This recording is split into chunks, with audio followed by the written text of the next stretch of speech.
जय गुरु जी संगत जी।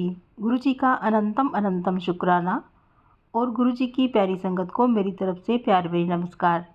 संगत जी, चलिए शुरू करते हैं आज का सत्संग। और सत्संग शुरू करने से पहले हम गुरु जी का मंत्र जाप कर लेते हैं। ओम नमः शिवाय, शिव जी सदा सहाय। ओम नमः शिवाय, गुरु जी सदा सहाय। तो चलिए संगत जी, अब हम शुरू करते हैं आज का सत्संग। आज का सत्संग बहुत ही खास होने वाला है।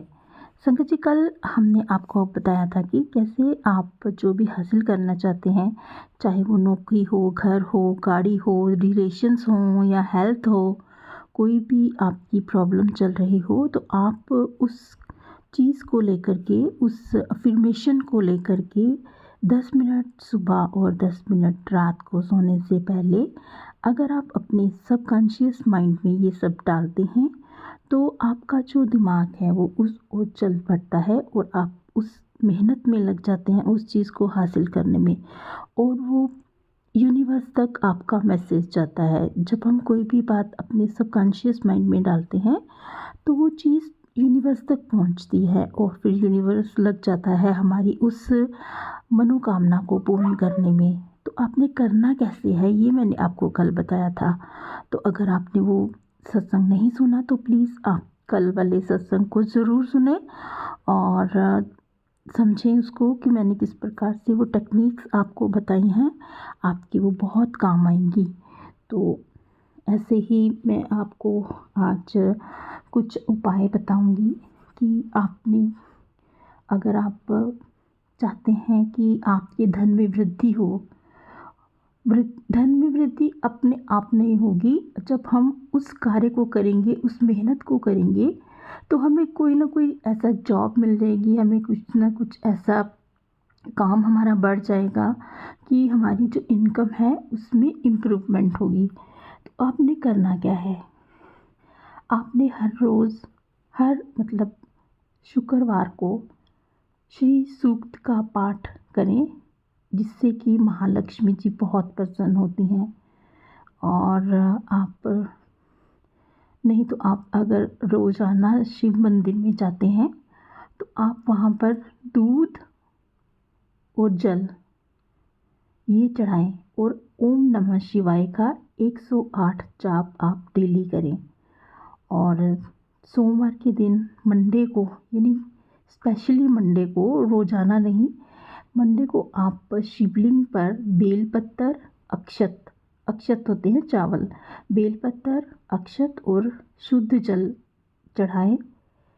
और अगर आप श्री महालक्ष्मी मंत्र के साथ ओम श्रीम ह्रीम क्लीम महालक्ष्मी नमः का जाप करें तो इससे भी आप जो हैं, इससे आपकी जो मनोकामना है वो पूर्ण हो सकती है।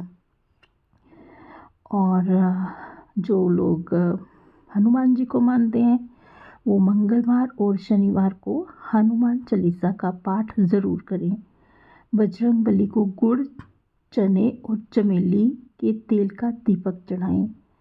और इसके अलावा आप दूसरे उपाय भी कर सकते हैं, जैसे गाय को हरा चारा और रोटी खिलाना, और काले तिल, आटा और गुड़ का दान करें, ज़रूरतमंदों को भोजन करवाएं। इससे भी धन में वृद्धि होती है।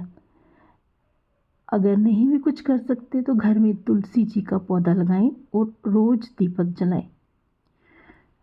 इतना तो आप कर ही सकते हो कि घर में तुलसी का मतलब पौधा लगाकर उसमें आप रोज़ाना दीपक तो जला ही सकते हो, और तुलसी माता को जल अर्पित कर सकते हो। और ये छोटे छोटे उपाय करने से बहुत ही ज़्यादा फ़र्क पड़ेगा। और घर में जो भी आपके कबाड़, टूटे फूटे सामान जो हैं उसको हटा दें। इससे क्या होता है कि नकारात्मक ऊर्जा जो होती है वो दूर होती है। अगर आप टूटे फूटे सामान घर में रखेंगे तो एक तो वो आपको परेशानी देंगे। जब भी आप देखेंगे कोई चीज़ टूटी हुई है, आपके मन को खुद ही परेशानी होगी। आप उसको दूर कर दें, कहीं छुपा के रख दें या फिर फेंक दें, अगर फेंक सकते हैं तो फेंक दें उसको। और इसके अलावा आप पीले कपड़े पहने गुरुवार को, और केले के पेड़ की पूजा करें। तो ये छोटे छोटे उपाय हैं, जो भी आपको इसमें से आसान लगे, आप सोचते हैं कि ये मैं कर सकता हूँ, ये मेरे लिए इजी चीज़ है, तो आप वो करें।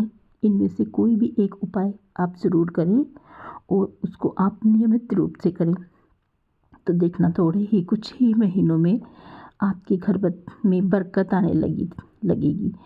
जो पैसे आपकी दवाइयों में चले जाते थे या फिर आप कभी कभी ऐसे ही फिजूल खर्च कर देते थे, वो सब हट जाएगा और आपकी जो इनकम है उसमें भी वृद्धि होने लगेगी।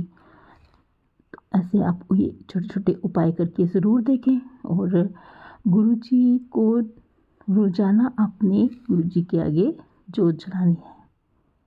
जोत आप हमेशा गुरुजी के आगे ज़रूर जलाएं और उनके साथ बातें करें। जो भी आपके मन में परेशानी है वो गुरुजी को ज़रूर बताएं। गुरुजी हमारी ज़रूर सुनते हैं, वो हमें किसी भी चीज़ की कभी भी कमी नहीं आने देते। संगत जी, कभी कभी हमें लगता है कि शायद गुरुजी हमारी सुन नहीं रहे हैं, लेकिन ऐसा कुछ नहीं है संगत जी। कुछ भी हासिल करने के लिए थोड़ा समय तो लगता ही है, धैर्य तो रखना ही पड़ता है। तो चलिए अब सुनते हैं आज का सत्संग। आज का सत्संग बहुत ही ख़ास है।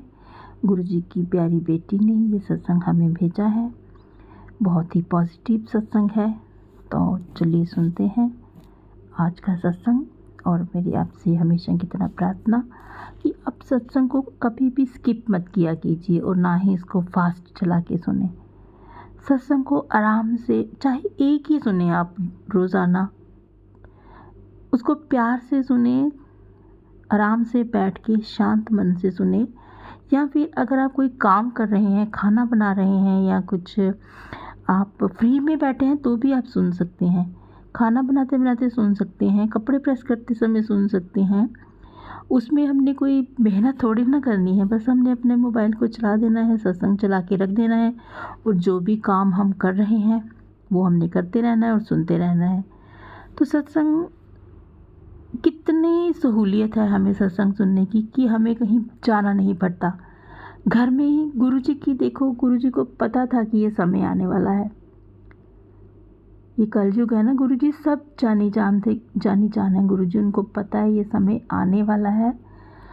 कई बार हम लोग काम में इतने बिजी हो जाते हैं कि हम मंदिर या फिर कहीं सत्संग में नहीं भी जा सकते। तो गुरुजी ने हमारे लिए ये सब कितना आसान कर दिया कि हम घर बैठे सत्संग सुन रहे हैं। और हमें क्या चाहिए, और मुझे नहीं लगता कि हमें कुछ और भी चाहिए। कितनी मेहरबानी है गुरुजी की कि घर बैठे ही हमें वो हमारी मुश्किलों को हल करने के उपाय बताते हैं, है ना।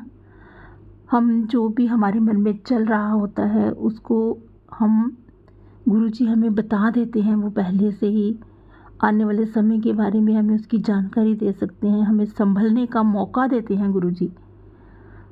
मुझे नहीं लगता कि हमें कुछ और चाहिए। इतनी कृपा गुरुजी की हम सारी संगत पे है कि मैं हैरान हूँ, वाकई में मैं हैरान हूँ। संगत को ब्लेस करने के गुरुजी के कितने ही तरीके हैं। किसी को संगत जी गुरुजी खुशबू के रूप में एहसास करवाते हैं अपने होने का, किसी को तितली के रूप में दर्शन देते हैं, किसी को मोर के रूप में दर्शन देते हैं, मतलब किसी को ड्रीम में आ रहे हैं गुरुजी। मैं कहती हूँ, मैं तो वाकई में मैं सोचती हूँ क्या ऐसा होता होगा। लेकिन जब मेरे साथ हुआ तो मुझे लगा कि वाकई ऐसे मैं छत पे बैठी हूँ और एक गुलाब के फूलों का झोंका जो है वो मेरे सामने से, मतलब मुझे महसूस हुआ। इतनी खुशबू छत पर बैठकर, वो भी शाम के टाइम, और तितली के रूप में और वाइट कबूतर के रूप में। जहाँ मैं रहती हूँ वहाँ पे मेरे को वहीं पे पूरी उम्र हो गई है। मैं आज 60 इयर्स की हूँ, पूरी उम्र मुझे हो गई है, मैंने कभी वाइट कबूतर नहीं देखे थे गुरुजी से जुड़ने से पहले। लेकिन अब मुझे कितनी ही बार वाइट कबूतर के रूप में गुरुजी ने दर्शन दिए हैं। ये कैसे हो सकता है? मैंने आज तक इस इलाके में वाइट कबूतर नहीं देखा, आज तक। लेकिन अब गुरुजी से जुड़ने के बाद वाइट कबूतर के रूप में मुझे दर्शन हो रहे हैं। मैं वाकई में बहुत हैरान हूँ संगत जी, वाकई में। तो आज के लिए बस इतना ही। कल फिर मिलेंगे किसी नए सत्संग के साथ। तब तक जय गुरु जी, शुक्राना गुरु जी। गुरु जी के चरणों में कोटि कोटि प्रणाम। अपना और अपने प्रियजनों का ख्याल रखिएगा।